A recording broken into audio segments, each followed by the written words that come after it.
Assalamualaikum warahmatullahi wabarakatuh. Kali ini saya akan menjelaskan materi pembesaran ikan dalam keramba jaring apung. Nah, di sini ada penjelasan apa itu keramba jaring apung atau KJA. Nah, istilah keramba jaring apung ini identik dengan bahan yang digunakan sebagai keramba atau jaring polietilen. Yaitu jaringan ini didesain untuk membentuk persegi empat yang dikaitkan dengan rakit terapung. Kemudian sistem budidaya KJA ini biasanya dilakukan di perairan terbuka yang memiliki kedalaman air lebih dari 10 meter. Kemudian keunggulan dari keramba jaring apung ini dapat menekan biaya investasi, pembangunan kolam, efisiensi pemanfaatan lahan, dan manajemen produksi. Nah, apa itu keramba jaring apung? Yaitu merupakan wadah pemeliharaan ikan yang terbuat dari jaring yang dibentuk segi empat atau silindris dan diapungkan dalam air permukaan menggunakan pelampung atau kerang kakao, bambu atau besi serta sistem perjangkalan. Kemudian kita juga harus memilih lokasi, yaitu satu, kita harus melihat dari tipe perairannya. Kemudian kita juga harus melihat dari arusnya juga. Untuk tipe perairan di budidaya dalam KJA ini dapat dilakukan dengan berbagai jenis perairan umum seperti sungai, danau, waduk, dan laut. Kemudian juga melihat dari kedalaman dan luas perairan perlu juga diperlihatkan atau diperhatikan untuk menentukan konstruksi keramba dan jumlah unit keramba yang dapat ditempatkan. Kemudian kedalaman air yang baik itu kisaran 8 sampai 15 meter dan luasan perairan itu yang dapat digunakan adalah 1% dari potensi yang ada. Nah, untuk arus, kecepatan arus pada musim penghujan dan kemarau itu juga perlu diketahui untuk memastikan keramba yang akan kita buat itu ditempatkan di tempat yang tidak hanyut atau rusak. Kemudian arus juga berfungsi untuk membawa bekal atau bekalan oksigen dan menghanyutkan bahan-bahan organik atau sisa-sisa pakan. Kemudian kecepatan air itu kisaran 20 sampai 40 menit per detik dinilai cocok untuk budidaya KJA. Nah, untuk tahapan persiapan di sini kita ada konstruksi keramba jaring apung, di mana di sini ada jenis-jenis jaring apung, yaitu rakit apung, kemudian ada kurungan, ada jangkar, dan pelampung. Nah, untuk konstruksi rangka dan geladak serta penempatan keramba ini dari 4 sampai 8 petakan keramba itu satu unit rumah, jaga, dan gudang. Kemudian rangka keramba itu terbuat dari bahan besi atau kayu, di mana tiap petakan itu seluas 7 kali 7 meter. Jika terdapat 4 petakan, maka luas keseluruhannya itu 16 kali 16 meter. Kemudian pelampung itu juga ditempatkan di sisi bawah rangka keramba dan diikat dengan karet atau tali nilon.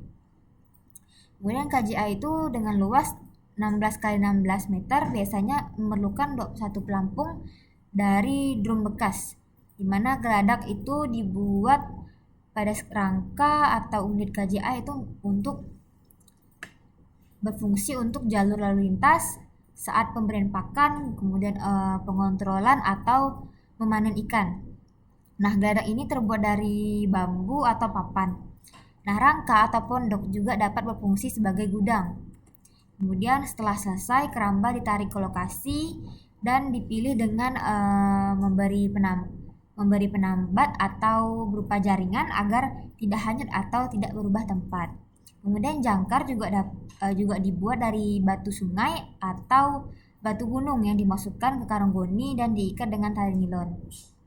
Kemudian satu keramba itu juga memerlukan 4 jangkar yang diikat pada setiap sudut rakit dengan berat masing-masing 150 sampai 200 kg.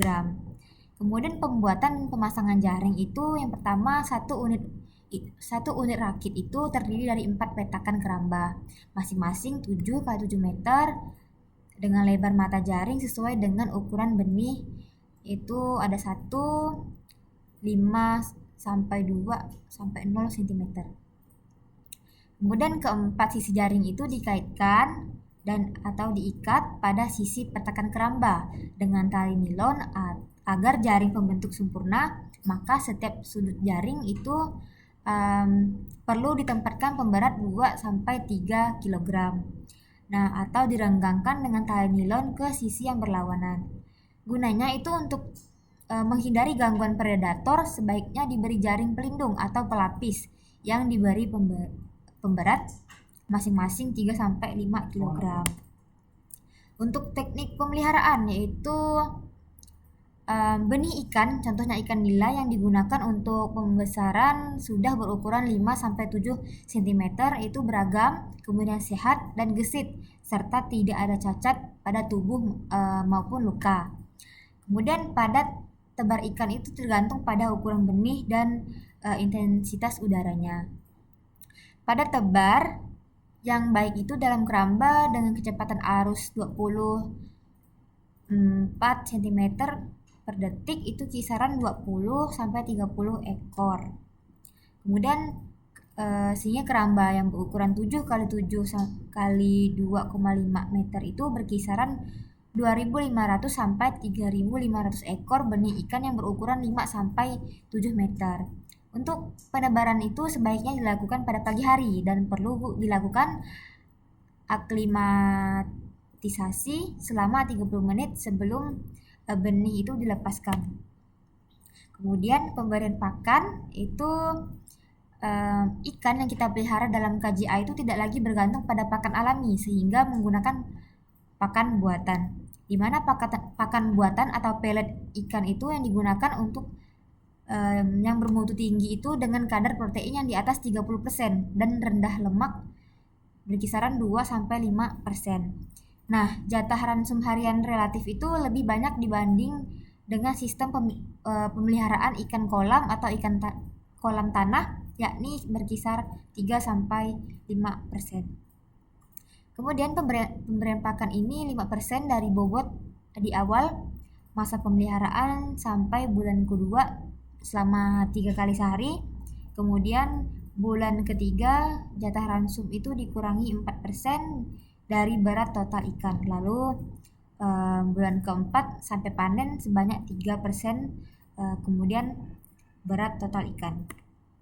Nah, kemudian panen, di mana berat ikan yang dipanen itu lebih dari 250 gram atau per ekor selama 4 bulan dipelihara. Dalam pemanenan ikan ini dengan cara mengangkat salah satu sisi dari jaring itu ke atas, kemudian secara otomatis ikan itu akan terkumpul pada salah satu sisi, kemudian kita tinggal menyeroknya dengan serokan dan memasukkan ke dalam keranjang atau tangka berisi air jika ikan itu ingin kita jual dalam kondisi yang hidup. Nah, kalau jika tidak, boleh saja kita angkut ke tempat yang jauh, maka tangka itu perlu diberi aerasi agar tidak kekurangan oksigen. Oke, segitu saja materi yang dapat saya sampaikan. Terima kasih. Wassalamualaikum warahmatullahi wabarakatuh. Bye bye.